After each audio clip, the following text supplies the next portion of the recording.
You ever meet someone who thinks they own the world just because they live next to a lake?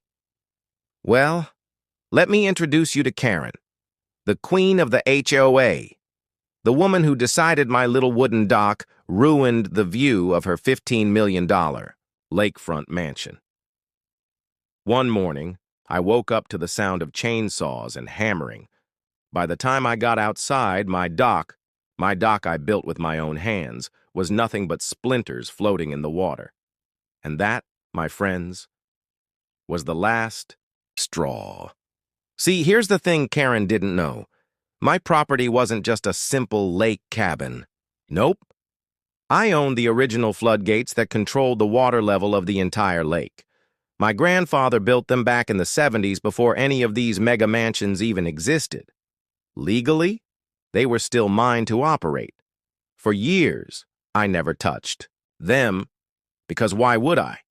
But Karen and her HOA had been poking at me for months, fines for the color of my boathouse, complaints about too many fish traps, even threatening letters about my dog scaring the swans.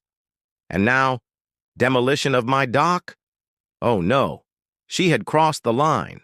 I spent the next 2 nights quietly preparing, checking the gates, testing the levers, making sure every old mechanism still worked. It was all rusted, stiff, and creaky, but still functional. All I had to do was wait for the perfect moment. Saturday evening. The HOA was hosting their fancy summer party. Music blasting, champagne flowing, lights sparkling across the lake. Karen's mansion was lit up brighter than Vegas. I stood there, in the shadows by the floodgates, with one hand on the lever. And then, I pulled. The sound was deafening, metal grinding, water roaring, the entire lake shifting. At first, nobody noticed, but within minutes, the shoreline started to vanish. Docks tilted, yachts groaned against their moorings.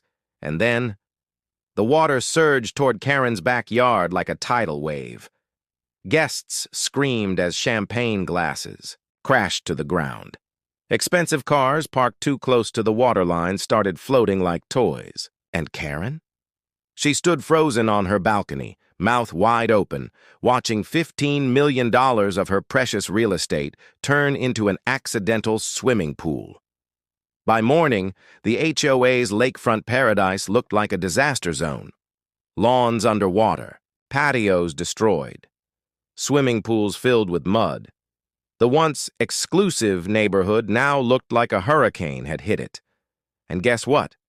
There was nothing they could do. I had followed every law, every regulation. The gates were mine. The land was mine. And the water level? Just a natural consequence of old equipment I happened to be maintaining. Oops. Karen came storming over, soaked from the knees down, mascara running down her face, screaming about lawsuits.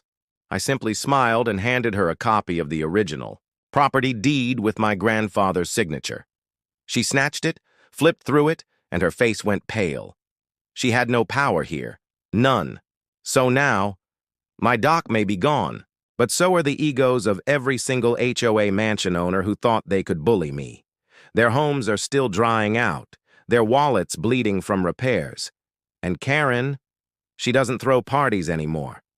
Sometimes, revenge doesn't need fists. It just needs a little water pressure.